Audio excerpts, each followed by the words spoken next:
आजकल social media और media में अगर किसी संत का नाम सबसे ज्यादा चर्चा में है तो वो है सतुआ बाबा। माघ मेले में करोड़ों की पोशिकारों का काफिला, पीले कपड़े, ब्रांडेड चश्मा और देश के बड़े नेताओं के साथ तस्वीरें। ये सब देखकर लोगों के मन में सवाल उठना लाजमी है कि आखिर कौन है ये सतुआ बाबा और इनके पास इतना वैभव कहां से आया। सतवा बाबा का असली नाम है संतोष दास जी महाराज। ये वही संत हैं जो हमेशा पीले वस्त्रों में दिखाई देते हैं और अक्सर उत्तर प्रदेश के मुख्यमंत्री योगी आदित्यनाथ के आसपास नजर आते हैं।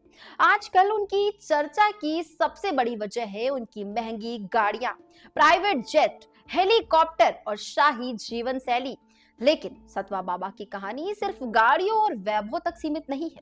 इसके पीछे एक लंबा इतिहास, संन्यास की परंपरा और सनातन धर्म की एक प्राचीन पीठ जुड़ी हुई है। सबसे पहले बात करते हैं सतवा बाबा पीठ के इतिहास की। काशी के मणिकर्णिका घाट पर दूर से दिखाई देने वाली एक बड़ी इमारत ही सतवा बाबा का स्थायी आश्रम है। इस पीठ की स्थापना साल 1803 में हुई थी। इसकी स्थापना गुजरात के रहने वाले जेठा पटेल ने की थी, जो बाद में संत बन गए। काशी आकर उन्होंने इस आश्रम की नींव रखी। तब से इस पीठ के मुखिया को सतवा बाबा कहा जाने लगा।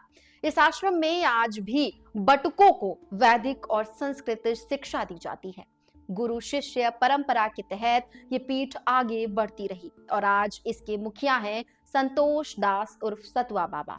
अब जानते हैं कि संतोष दास कौन है। संतोष दास उत्तर प्रदेश के ललितपुर जिले के एक साधारण ब्राह्मण परिवार से आते हैं। बेहद कम उम्र में ही उनका झुकाव आध्यात्म की ओर हो गया। बताया जाता है कि महज 11 साल की उम्र में वो घर छोड़कर काशी आ गए थे। यही उनका संपर्क सतवा बाबा पीठ से हुआ।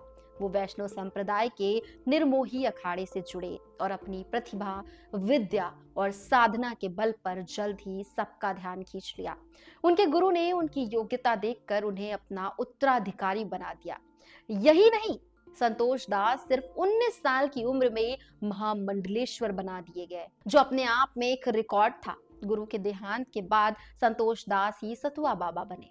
अब उनके सामने चुनौती थी इस पीठ को बचाना और आगे बढ़ाना। उन्होंने इस जिम्मेदारी को न सिर्फ निभाया बल्कि पीठ को नई पहचान भी दिलाई। बीते महाकुंभ 2025 में वो सबसे कम उम्र के जगत गुरु बने। इसके बाद से उन्हें जगत गुरु सतवा बाबा कहा जाने लगा। अब बात करते हैं उस वजह की जिससे ये पूरा विवाद शुरू हुआ।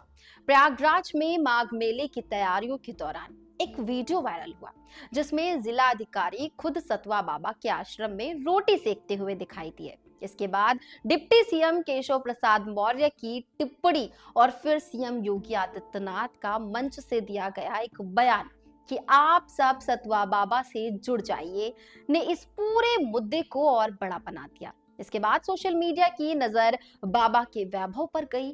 पहले सामने आई 3.5 करोड़ की लैंड रोवर डिफेंडर। फिर बाबा ने खुद नीले रंग की पोर्शे कार, जिसकी कीमत करीब 5.5 करोड़ बताई जाती है, सबके सामने पेश कर दी। यही बात खत्म नहीं हुई।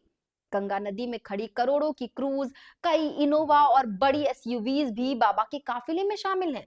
जब सोशल मीडिया पर सवाल उठे तो बाबा ने पीछे हटने के बजाय खुलकर जवाब दिया। उन्होंने फेसबुक पर प्राइवेट जेट, हेलीकॉप्टर और चार्टर प्लेन की तस्वीरें और वीडियो साझा किए। उनका कहना साफ था कि ये सनातन का वैभव है। इसके साथ ही सतवा बाबा कहते हैं कि ये सारी गाड़ियां भक्तों के दान से ली गई हैं। सभी गाड़ियां आश्रम के नाम पर रजिस्टर्ड हैं और उनके पूरे कागज मौजूद हैं। उन्होंने ये भी कहा कि जो लोग सवाल उठा रहे हैं वो दरअसल सनातन की शक्ति से परेशान हैं। हालांकि वैभव के साथ साथ बाबा का धार्मिक और सामाजिक काम भी चलता है। काशी में बटुकों की शिक्षा, गौशालाओं में गौ सेवा, महाकुंभ और माघ मेले में लाखों श्रद्धालुओं के लिए मुफ्त भोजन और रहने की व्यवस्था, ये सब उनके कामों का एक हिस्सा है। सतवा बाबा के संबंध सिर्फ संतों तक सीमित नहीं है। मुरारी बापू, बाबा रामदेव, अवधेशानंद गिरी जैसे बड़े संतों से लेकर प्रधानमंत्री नरेंद्र मोदी, अमित शाह, राजनाथ सिंह तक के साथ उनकी तस्वीरें मौजूद हैं। इसके बावजूद उन्होंने कभी राजनीति में उतरने का संकेत नहीं दिया। आखिर में यही कहा जा सकता है कि सतवा बाबा आज आस्था, वैभव और विवाद तीनों का संगम बन चुके हैं। कोई उन्हें सनातन का गौरव मानता है तो कोई सवाल उठाता है, लेकिन इतना तय है कि सतुआ बाबा को नजरअंदाज करना अब किसी के लिए आसान नहीं है।